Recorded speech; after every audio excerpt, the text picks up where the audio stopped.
Okay, I thought I'd make another video. I want to try to prove the concept of what I was trying to say in the Q.E.G.more for less video. This is a motor, a little electric motor.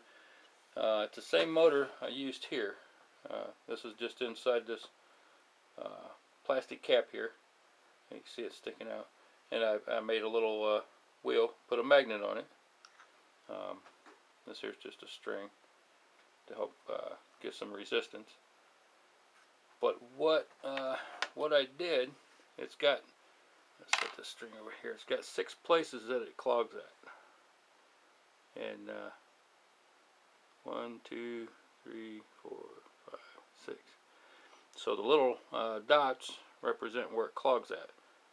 In between those dots is where I put the magnet. I only put one magnet just to try to cancel out. And then I got a tap, I can screw it in and out, and I got it fairly well canceled out. But I just wanted to show what I was talking about. So let me wind this back up, and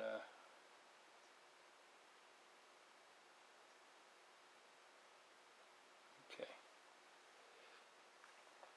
if I can do this, grab a pencil. Okay. Now, with a little bit of drag on it, okay, stop that from wiggle. If I move this just a little bit, you'll see it'll go from one dot to the next.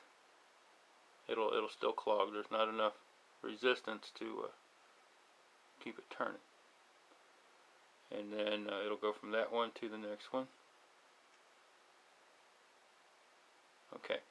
Now, instead of stopping at the next dot, watch what happens.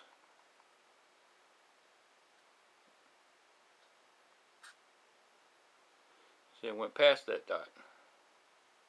It's almost canceled out all the way, but the diameter of the motor, so you can see how small it is.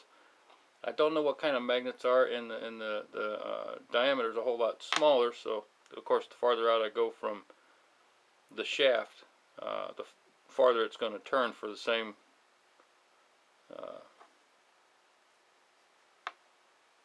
you know what I'm trying to say. So, you know, it's impossible to cancel it out totally this way. It has to be exactly the same spacing as the motor. But it's close. It's close. But just to show you that and this is a magnet, and then this is metal. So it's basically the same thing as the Q.E.G. will be when the coils get energized. So it went right past it that time. But I'll show you again real quick. This goes from one dot to the next until it gets up to where it's going to cancel out.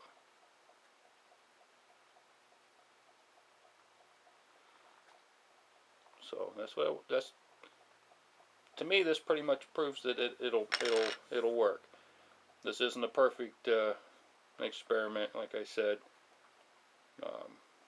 The outside is going to move a whole lot farther than the inside of the magnets in the motor. So to get it to cancel out just perfect it would be really hard. But what I'm thinking is, if you get 2 motors and hook them together so that the clogging is opposite of each other, they would, and if they're the same motors and they clog the same amount of times for the same ratio, then you could probably get 2 motors just about canceled out pretty good, and then you'd have twice the energy that you would get turning over 2 motors with less resistance than what you would just trying to turn over 1 motor and fighting the clogs, fighting the resistance. So this is just I just figured I'd throw this on here to just try to help you understand the concept of what I'm thinking. Well, thanks for watching.